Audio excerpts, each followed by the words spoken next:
And so we actually sat there talking for quite a while. Sat down over like a cup.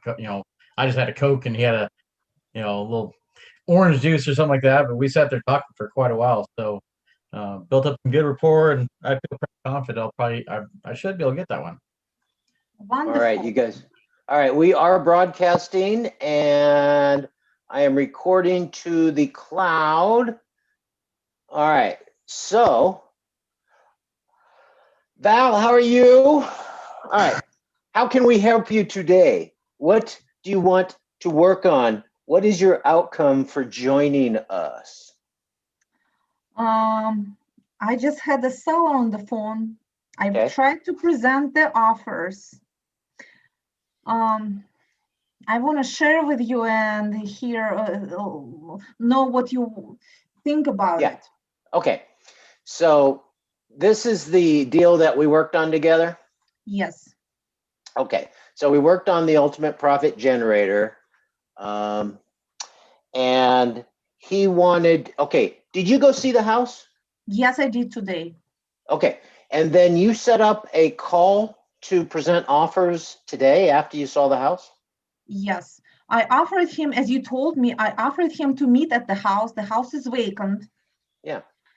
He didn't want to. I said, I offered him somewhere else. He didn't want to. So I told him, let's do Zoom. He agreed. I sent him email with the link.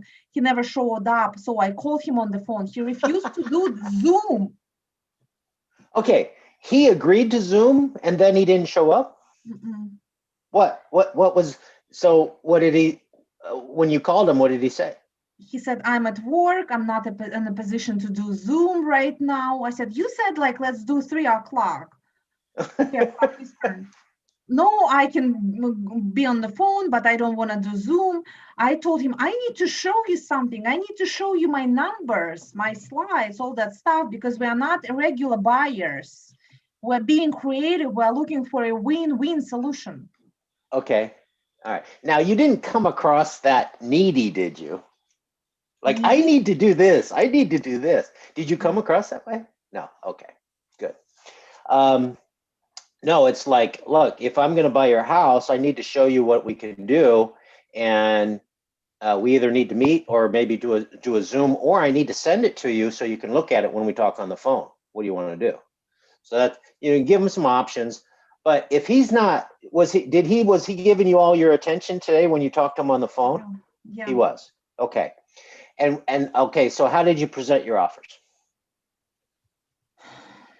I tried to build rapport. Okay. First.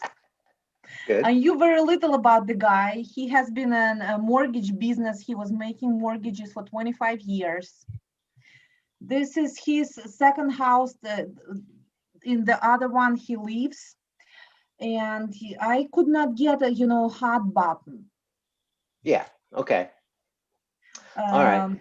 But we do know that it's not free and clear. He has a mortgage. We put that into the ultimate profit generator. Mm-hmm. We created some very attractive offers. Okay. It does require taking over his loan for those offers.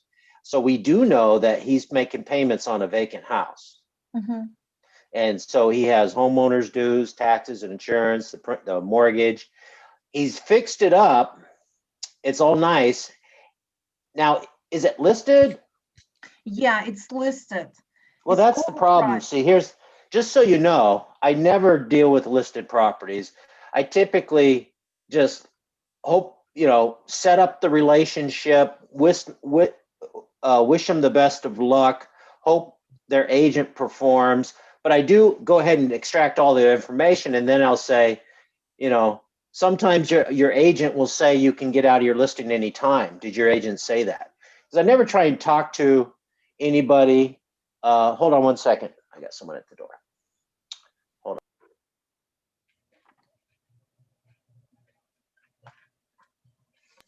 on. Okay, so I never try and talk to people out of canceling an agreement with anybody, right? But I ask them, did they say you could cancel anytime?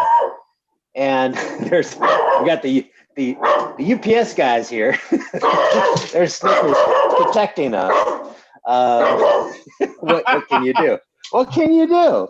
Oh, he was protecting us from a tumbleweed today. It was just like he was like going to attack this tumbleweed. All right. So let's see. So I would ask him. Okay. So when's his listing up? Is this a flat fee listing, or it's his buddy who's not charging him anything? Did you have that discussion about that? We talked about that. Did you have a discussion about, you know, how much work is he going to do if he's not getting paid, something like that? Not too much. We did not get a lot there, but I mentioned you be getting what you pay for. And in his opinion, it's not realtor's fault that Oh, the house hasn't been sold yet. okay. Whose fault is it? What's wrong? He said it's the reason because tenants were there. In original, then they listed the price, they listed the house. The tenants did not let people in. Now you have a story. Next time you talk to a seller who wants to sell a rental property and the tenants are in there, you say, you know what? Good news. I can buy it while the tenants are in there because, you know, I had this other, you know, this seller I met and he couldn't sell his house because the tenants wouldn't let him show it. So now you have a story because that is one of the benefits that we offer is we can buy it with the tenants in there. We can see it later. We can verify it later. But yeah, if you list it with an agent, tenants in there, yeah, that's a hassle. And so so that was one of the problems. So that was one of his pain points that I would have said, man, that must have been tough. It must have been, you know, that's terrible, right? You know, empathize. Okay, so what's he going to? Okay, so did you present your offers? Okay, so how did the call go? How did it end? What's the next step? I tried to. He goes. First of all, I tried to come up, agree with him on the appraisal price. Okay. I had to change numbers because the numbers I gave you turned out not correct. I went there, I drove by comps, and you know, I thought the house is worth 465, but in fact, the house is worth like in the best case scenario 430. Right. Okay. So, and the guy does not agree on that. So it makes no sense to present offers. Not well. Okay. Did you put the new value in the UPG and create new offers? Yeah. Okay. So you had the new numbers. Yeah, I had new numbers, but while we were talking, also he told me details about his mortgage, his current mortgage. Oh yes, we guessed on that because you didn't gather it the first time. So what did you discover about his mortgage? Is that mortgage we were talking about 237,000. It's been, you know, originated in 2007 with you. It's just 10 years of interest payment only. So he was paying off a balance only last 3 years. So it's a different amount and different monthly payment now. Yeah, right. So is the payment higher? Yeah, probably, yeah, a little bit higher than what we anticipated, like $300 higher. Okay. Do you know how much? Do you know how much he owes now to pay it off? How much it would take? He did not know. He said approximately 215, but okay. He told you that, right? Approximately 215. Okay, then that's what we use. That's what we use. So we have to use something more accurate because we were using like what 175 or something. Yeah. Right. Yeah. And we were guessing. So that's use the 215. You can come up with a better ballpark. Plus, you need to know what his payment is. He told me. Okay. All right. So then now that you have this new information, number one, I don't think you should have set the appointment to talk to him right after you went and saw it because you might have to change your numbers, right? Which is the case. But that's fine. But now, did you leave it with them that you need to, you know, do your research and crunch your numbers and let them know what you can do, or how'd you leave it? He came up on me saying, "You're a wonderful person," and he didn't want to let me go. And I had to, finish talking to him because you had this session. We were on the phone like an hour. He said, "I enjoy talking to you. You're a wonderful person. I trust everything you say. Just give me a number." I said, "I need to know what you need to accomplish." He Okay, said, "I okay, want to." okay, okay. Yeah, if someone's asking for a number, then you can't say, I'll give you a number if you tell me what your situation is, what your motivation is, and what you want. That's no, we can take the approach that, yeah, if I've gathered all my information, yeah, I can go ahead and crunch the numbers and tell you a number. So you don't have to know his hot button. You don't have to know his reason for selling, but you need the numbers. Okay. Mhm. If you've got the numbers and we crunch the numbers, you can go ahead and make an offer. It's only useful to know his hot buttons and his reasons for selling. And usually you'll have it by the time you present your offer. At least you'll know what the benefits you're offering him. Number one, you won't have to list it with another agent. You know, we'll have it done. We can get this done within a month, right? You'll know when it's going to close. You'll have that debt relief. You know, you're not going to. You know, right now it's kind of a hole you're throwing your money into until it sells, right? So we need to stop that type of thing. But you need to, because this is like your first deal, right? So you Yeah. need to go ahead and take it a little slower and say, hey, I got to get with my partner, do some more research, crunch my numbers. Let's go ahead. As soon as I've done that, I'll call you and we'll set up a time, and I'll go through, and I'll be able to tell you what I can do. So when you were saying something like, well, we do it differently, we do it creatively, that I wouldn't take that approach. Okay. um, I would come up with other reasons why you can't answer the question or whatever. I don't know what the situation was when you brought that up, but telling them that we're creative, um, yeah, at some points that there's a time to say that. So but you just gathered the information on his loan on this last call, right? Mhm. Yeah. So you were on the phone with him for an hour. What else did Mhm. did he say that we should know about? Probably I made a mistake, but I tried to say, "Hey, are you in a position to wait for some of your money?" Right. Okay. Yeah, that's fine.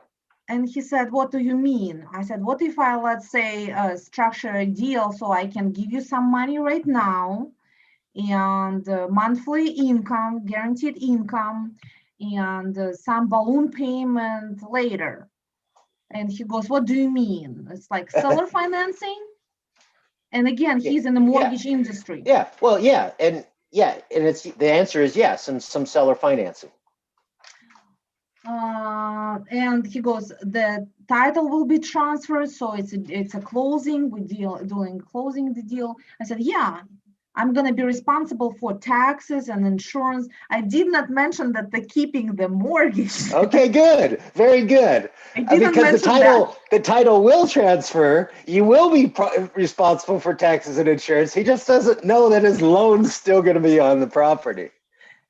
At Yeah, least but that's what you're first going to suggest. It sounds like, based on what he owes and what the property's worth, this might not even be much of a deal. Because if he owes 215 and it's worth two, oh wait a minute, he owes 430, 250. 430.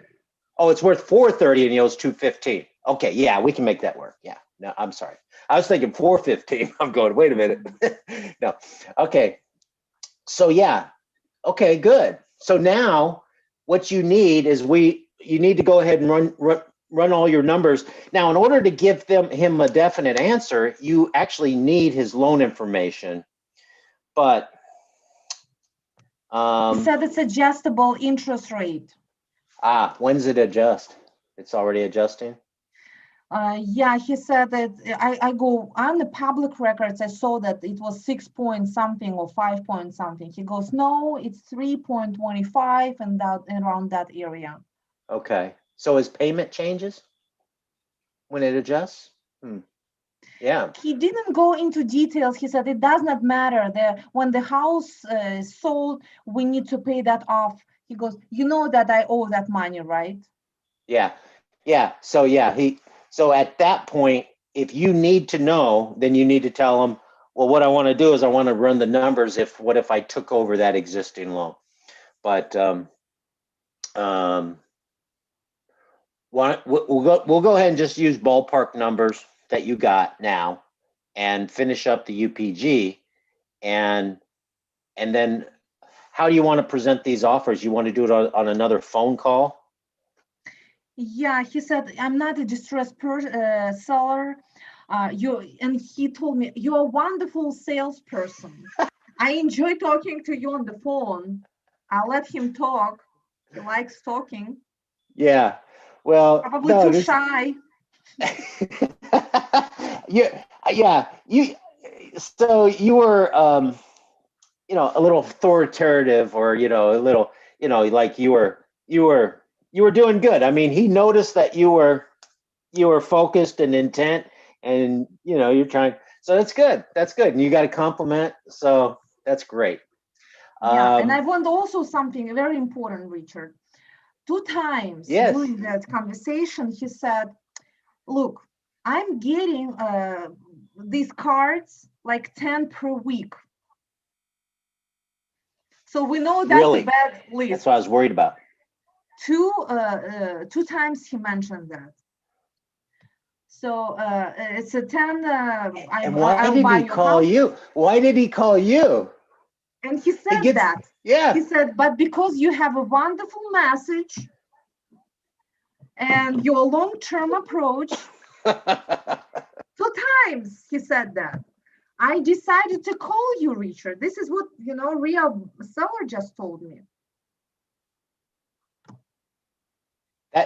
Well, I'm telling you, that's great. I would love to get the stack of the mail that he's getting and just take a look at all the stuff he's not responding to. I know what it looks like pretty much, but that's amazing that he's getting 10 cards a week and he still called you because of the message.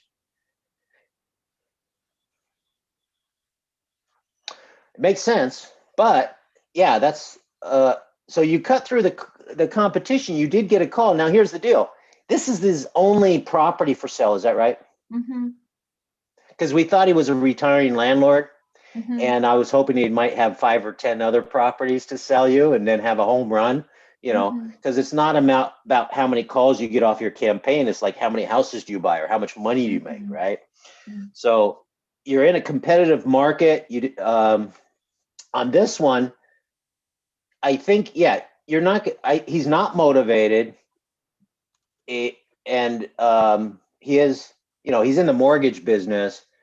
And so you are going to have that discussion about taking it subject to.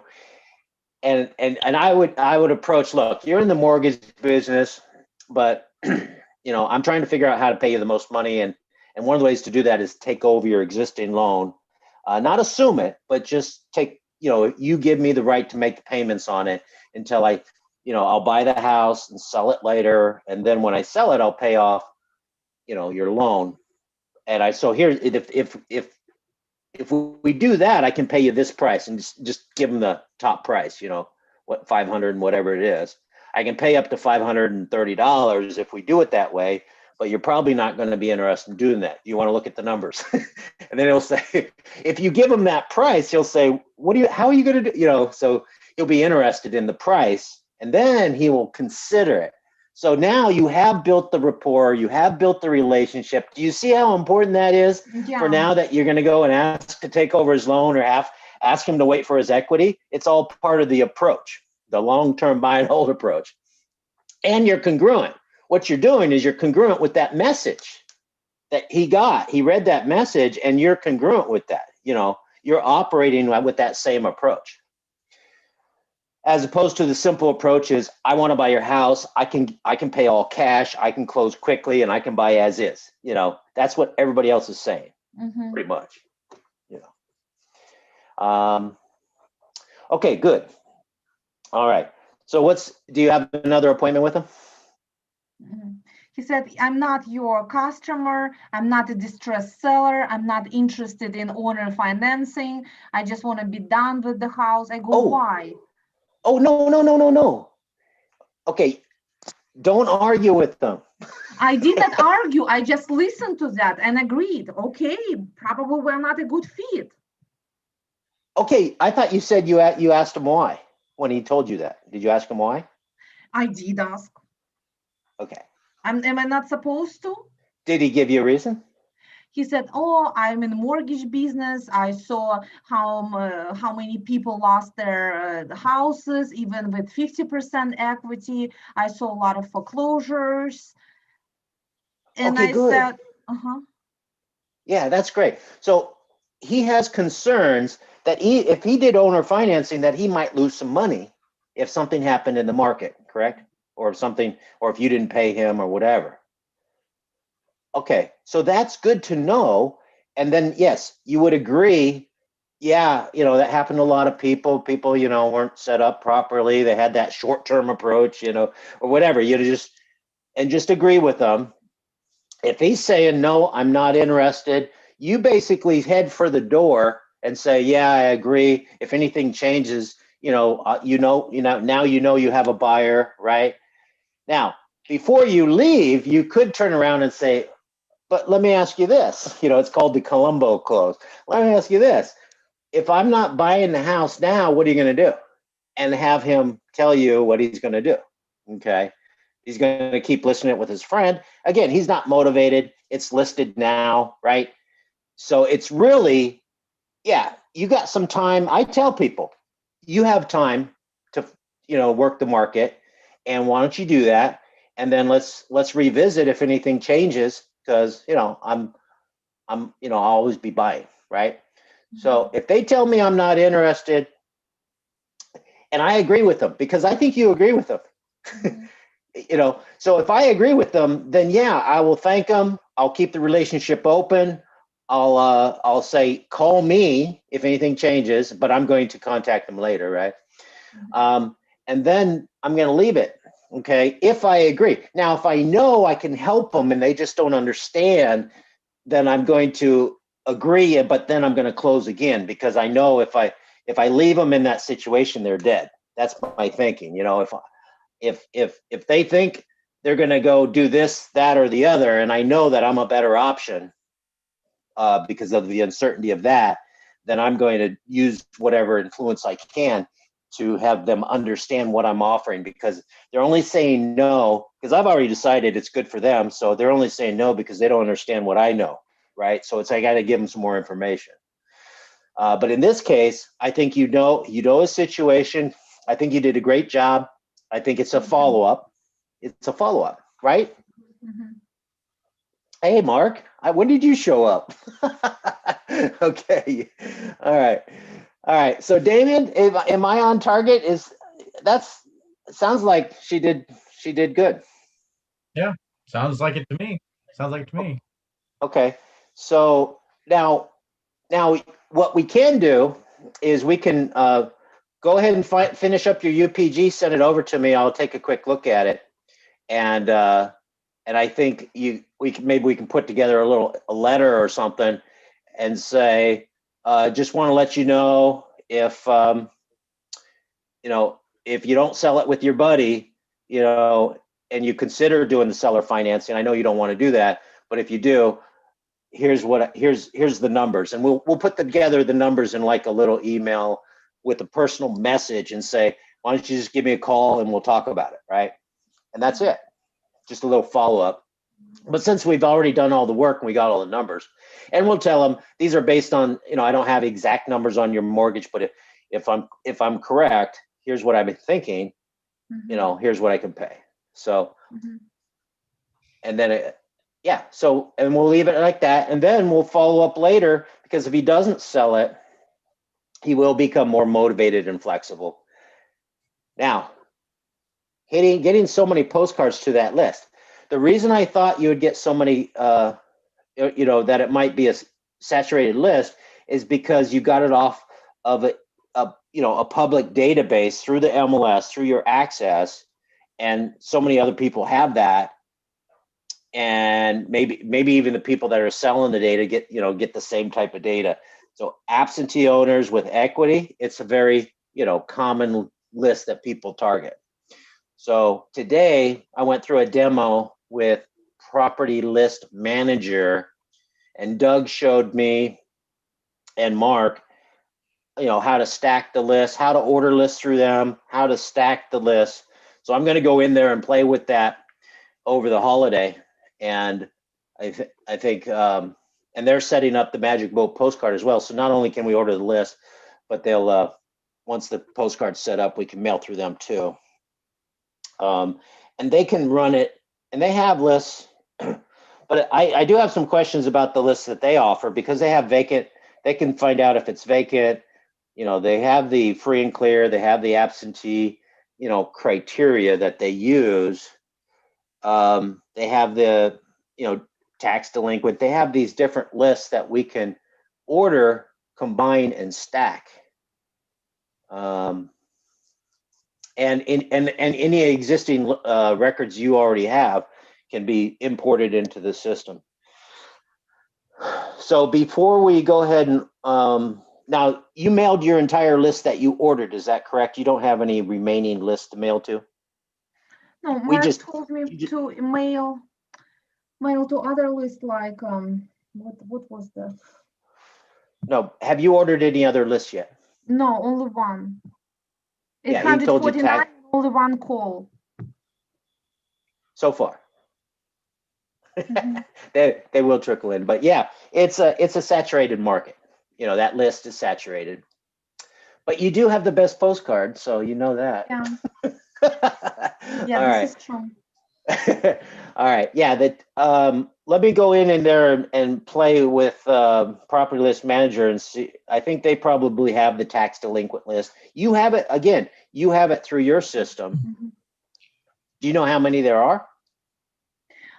In the area where I was farming, it's like 237. Oh no, it's actually 237. 800 also. 800 tax delinquents. Mm. Have you applied any criteria like, equity? I believe I couldn't. Oh, okay. See, what we can do is we can stack that in Property List Manager. See, Mhm. that's how you take a tax. If you can't combine those in your system, then you have manually, you can figure it out and do it. Right. So this platform does it automatically. You can take it, you can get all the tax delinquents, stick it in there, get all the high equity or free and clear, stick it in there, and it'll tell you which ones match. Mhm. Right. And then if you put in absentee owners in there, all of them, right, then if it matches like 3 times, those are the best people to mail to first, right? So that's kind of how it works. So I'm going to play with that. So next week, early next week, let's go ahead and talk. We have this, our Tuesday calls are going to be next Tuesday as well. So we can jump on this call next week if we don't talk sooner. Also, tomorrow I'm talking with Keon about texting. Okay. So Mark suggested that you go ahead and text these people. I think it would be a good thing to do. It's cheap, it's quick, but I think you need the right message and you need the right approach. Just like with your postcard, it makes all the difference in the world. So me and Mark's not going to be on the call tomorrow, but I'm going to get the big picture from Keon. Damien will be on the call. And so I can, like, in a nutshell, explain these are the best practices when you're doing texting.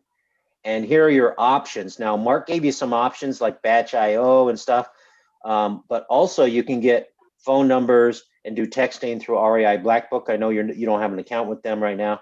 So, but I want to be able to know what the options are and what the best practices are as far as like how many properties per phone number, so that you can rotate it and get a higher deliverability. So there's these strategies behind getting maximum deliverability, which some of those Mark shared with you. There's more that Keon knows. What Keon is doing is he's actually taken our free and clear approach and applying it to the texting. And he's doing a great job. And of course, I'm tweaking it for him. But it's also working. He's really getting a good response. So I'll get some numbers from him, like how many people did he text? And now he's working like 5 or 6 leads right now from a small batch of records. So I'll get those numbers tomorrow. So tomorrow's the 23rd. So there is the holiday, so we can talk Monday. We got the peer group call also. Oh, the peer. Night. Oh, yes. Yeah, we can talk about it tomorrow. Valeria, tomorrow night. Are you going to be able to make the peer group call? Can I participate on the call with Kian?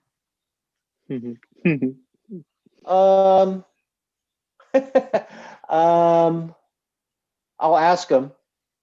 I wanted to share it with Damien and Mark because they're like on the team and we're like gathering the information. But and you know what, the problem is Kian is not like offering it. It's like we have to figure out how to get it to you. So I will record it and I'll see about maybe getting you the recording. How's that? Okay. And then, but we do have the peer group calls. Mark, does everybody know what peer group they're in? I probably won't. I alluded to it. I did allude to it. I think we should probably make another announcement about that because I don't think it was specific. So it's more than 10. You've done 10 deals or more, you're in peer group 3. Otherwise, you're in the other peer group. So we're basically combining peer group 1 and 2. Because 1 and 2 right now. 1 and 2 are together right now. So that's the first call tomorrow is peer group 3. So anybody in peer group 1 and 2 can like join the call and listen. Okay, but it's for the peer group 3 people. And then we got the 1 and 2, and then on that one, we can actually talk more about your marketing plan tomorrow. Anything that you need. So it's kind of like one-on-one coaching in a group setting, So it's like you got me and we got Mark, and then we also might get some feedback from anybody else on the call. So it'll be good. So let's do that. Anything else? Do you have any other questions on what we just went over, Valeria? I have a lot of questions, but probably not today. Okay. I'm overwhelmed. And I'm very proud of you. Mark, aren't you proud of her? She's just an action taker, man. I am. I like it. She takes what I say and she goes and she does it, implements. So that's exactly what we want. That's exactly what we need. Right. Just for a long time I had to work on patience. That's me working on patience. Me too. Oh, you too. All right, yes, that's one area I can improve. You too. Oh, wow. No, all right. I enjoy working with you guys. All right, that's it. I think, we got a couple minutes. If you have any other questions, if you want to spend another 5 minutes. This is open Q&A. This is open Q&A, so that's why I called in. I had a question for you. What are you going to do for Christmas? Oh, yeah. What am I going to do for Christmas? Anything. No, we can ask anything on this call. And so, I was just wondering what your plans were for Christmas. Does everybody know that me and Mark have the same birth date? We're like brothers, twins. We are like brother twins. July 25th. December 25th? No, July 25th. No, both of them. Same year, too. No, I don't think so. I think 10 years. 10 years apart, maybe. 10 years apart. Okay. So Christmas, we're just hanging out. Oh, we're doing a Zoom call with my family on Christmas morning. 10 a.m. Central. With Lori? All across the nation, we're doing a big family Zoom call. Okay. Awesome. All right. We'll say hi to Lori. Yeah. Mark, what are you doing? Let's see. Are you skiing? Snowboarding tomorrow. Super. That's why I can't be on the call with Keon. And then, so Christmas Day, I don't know. Maybe go ice fishing. I don't really have any plans yet. Stay warm. I will.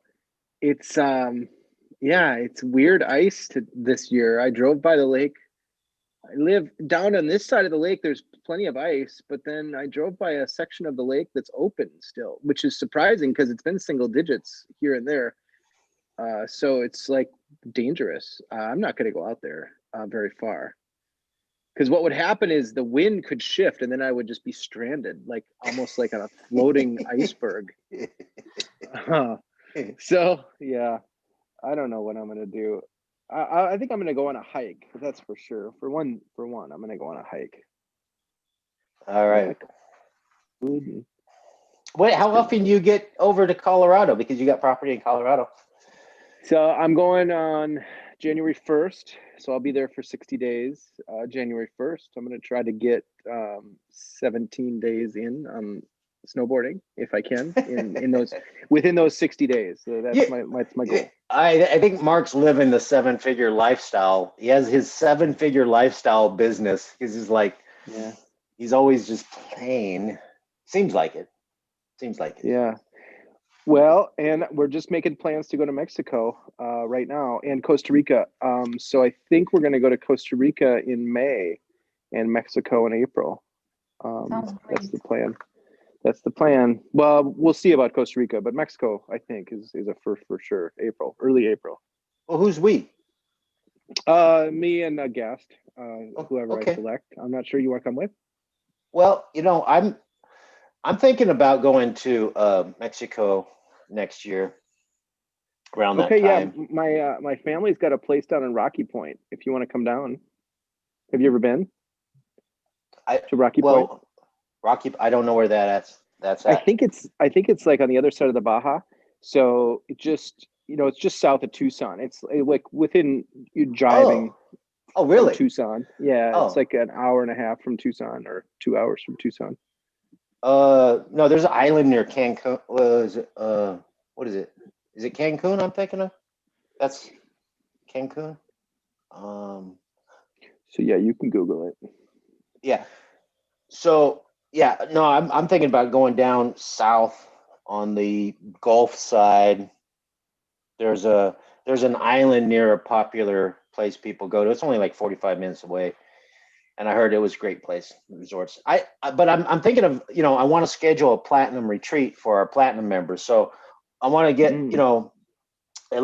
build up our coaching membership, through the first part of next year, and then, give people an opportunity to hang out together once it's, safe or whatever, and we're not under lockdowns and all of that. But, as soon as possible, give people an opportunity to get together, because some of the best things we've had with our clients over the years, Mark, is these platinum retreats, right?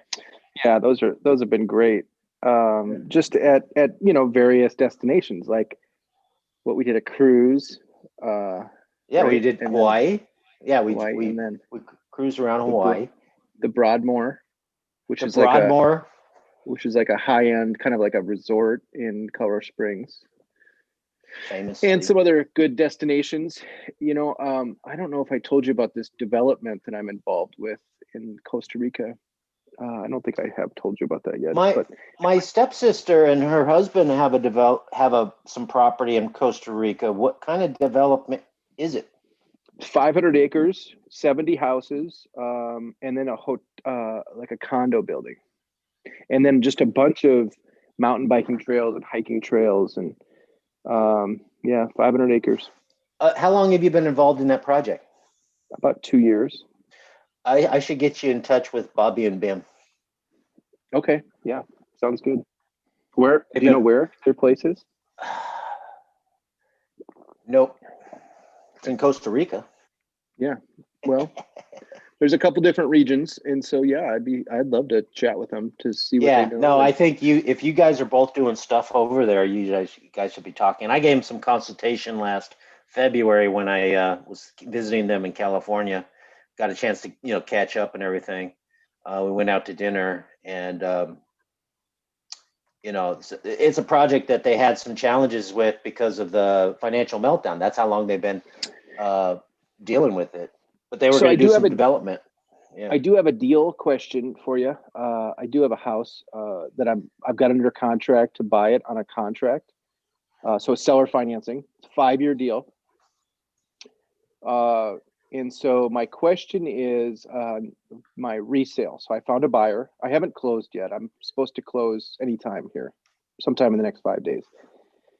And I have a buyer already lined up who wants to basically buy it on terms. And so my terms are favorable. It's not 0%, but it's pretty good, 3.5%. And then I'm selling it at 8.99% for a little bit more money. And so here's my question. How can I, or how do I structure the sale when I'm buying it on terms? So I'm not getting the deed. I'm getting in like an installment sale, installment contract for deed. So you're not when you buy it with owner financing from the seller, you're not getting the deed is not going into your name and being recorded. Right. I'm getting a contract for deed. Contract for deed. Yep. Yep. And that will be recorded. And this, okay, but the seller insisted on that. Yeah, the seller is pretty savvy. The seller's done over 600 deals as a principal, and he told me that he's done more deals than I've ever done before I was born, or something like that. That was sort of his opening statement. But anyway, I found a buyer who it's on a lake. It's a nice property. Well, it needs to be fixed up. It could be a nice property. Anyway, the seller just didn't want to deal with it, and he's older. He's 78. And he's trying to divest some of his real estate. So I felt like this might be a good contact for me for future. So anyway, I'm wondering if I've got I don't have fee simple title, right? I've got a contract, and can I then sell the contract, or can I offer whatever I have? Can I sell that as a contract? I think I can. Yeah. Unless the contract. Okay, so I'm not a lawyer. I can't give you legal advice, but unless the contract says it's not assignable, it's assignable. So you can sell your contract and assign a contract unless it says it's not assignable. Yeah, the contract does say it's not assignable, but I'm not looking to assign my contract. I'm looking to sell my contract. Same thing, buddy. Okay. So I think it does say without written permission. So I'll just go back to the seller and say, if I guarantee, if I guarantee, like, I'm not sure, I'm going to have a casual conversation with him and say, what can I do? Well, what am I allowed to do? Can I live there? I can help you. Yeah, okay, I can help you with this if you tell me what you want to do with your contract. So do you want to sell it to your buyer or another investor? Yeah, I want to sell it. He is another investor, and he is my buyer, and so I'm buying it for $2.25, and I'm selling it for $240. $2.25 to $240. Yep. And and then the interest rate goes up. Yeah, the interest rate spreads. So you want to sell your position to your buyer, right, for 15 grand or more. Yep. Because they agreed to pay $240 at 8.99. Now they can buy it for $225 at 3.5, right? Right.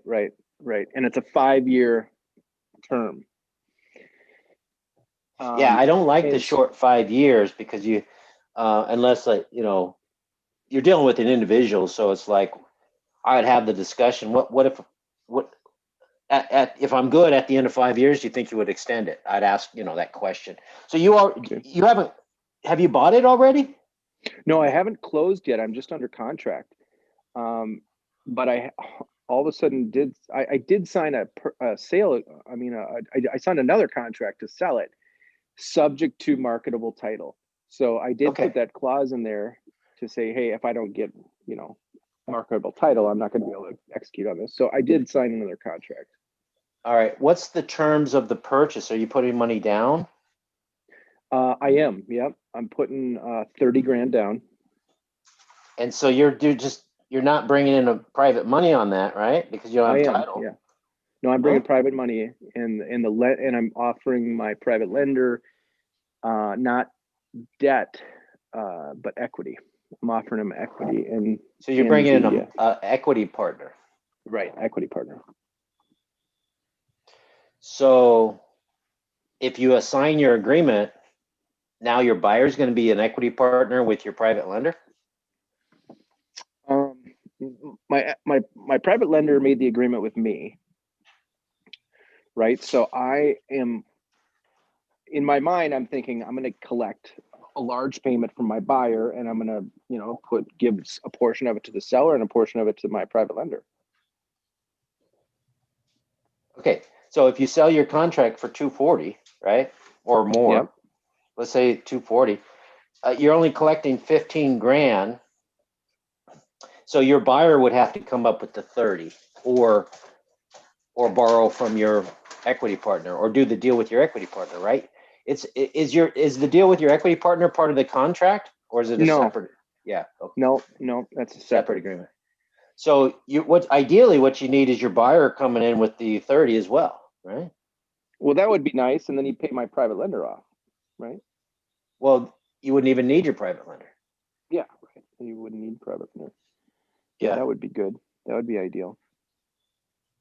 And what's the after repaired value? 400. How much in repairs does it need? 50. All right, so 70% is 280, minus 50 is 230. So you're right there at maximum allowable offer, right? For cash. Yeah, for cash. For cash, and you're getting terms. Okay, right. Very good. Okay. But you're not getting title. So right. I'm getting you're right. I'm not getting title, but this is a savvy seller. He's not just going to give me a deed. But I would, all right. So according to what you say, your contract is not assignable. So you got to I would tell the seller what you want to do. See, when I bring in a private lender, yep. I say on my private loan, it says that, it's due on sell unless I sell it on a wraparound basis, right? Okay. So okay. It actually says that in the note. I add it to the note that I have the right to sell it on a wraparound basis where I continue to make payments to the lender, right? Okay. So because that's my exit. So yeah, you can have the same type of agreement with your seller. It says, here's what I'm planning on doing, and me and my money partner, we're going to be involved, but we're going to, because if you assign that agreement, you're kind of out, you don't have any control. Well, right. So that's why, I can't.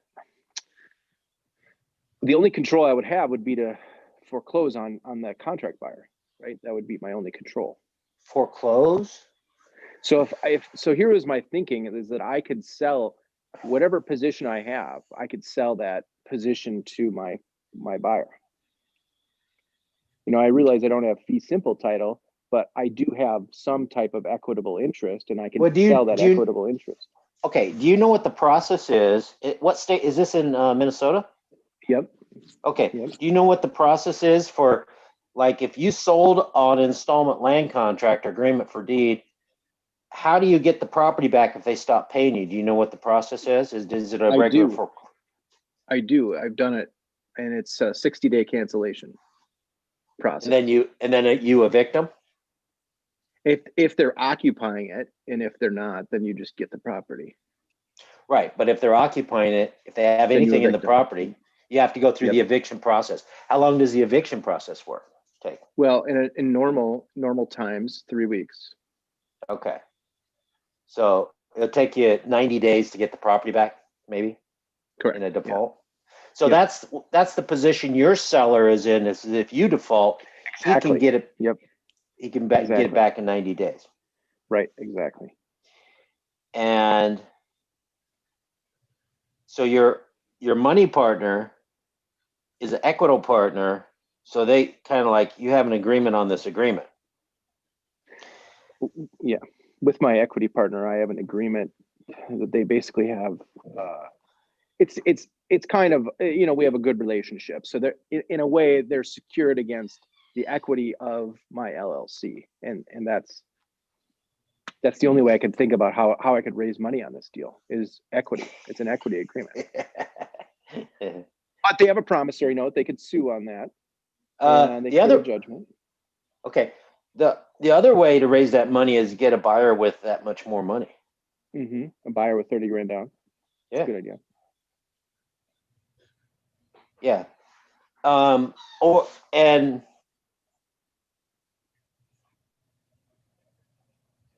Yeah, otherwise it's a second, because is it a free and clear property? Yep, it's free and clear. Okay. And he has 7. So he's got a big portfolio still. Oh, good. Does he have, are you in a deed of trust state or a mortgage state? It's a mortgage state. Did you ask him about doing a wraparound mortgage? Or actually, you would be buying with owner financing. He would give you a mortgage, a regular mortgage, but you would want to be able to bring in a second. Normally we would do a first and he'd take back a second. That's normally what we would do. And he won't do that. He likes the contract for deed because of his recourse. If I default, based on the law in Minnesota, it's a lot longer. It takes a lot longer to foreclose. That would be his recourse. Okay. You could probably sell your agreement with your buyer to him for cash. Tell me a little bit more what you mean by that. He says, look, you're willing to pay $225 at 3.5% interest for 5 years. I have a buyer who's going to buy it from me for $240 and pay me 8.99% for 5 years. Would you be interested in maybe just having me step out? You just pay me, you just buy my position. I see. Well, that'd be an option. Yeah, I like that as a potential option. I just see there's a big upside on this property. Whether my buyer stays in or he defaults and I get the property back, because I think that I think the property's worth a lot. I mean, I was actually just going to put it on the market as is and just put it on the market. Yeah, no, you're giving away too much by flipping it. Yeah. So you were asking if you could assign your position. I was just trying to figure out how to do that. Yeah. It's a good, bring me back to the question that I had, because that's the problem that I'm facing right now. Well, because I've never wrapped, I guess you can wrap a wrap. I mean, wrap a, agreement for deed for agreement for deed. Yeah, right. But I don't think I've ever done it quite like that. How much money down is your investor buyer paying? $15,000.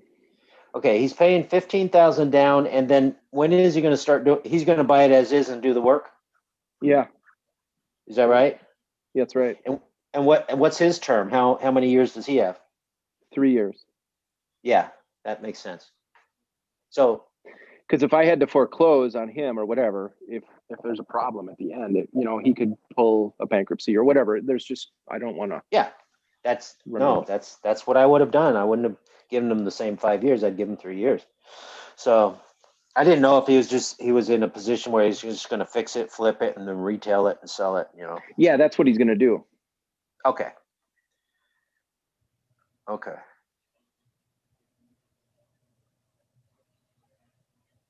So we'll see. We'll see if I can put it together. And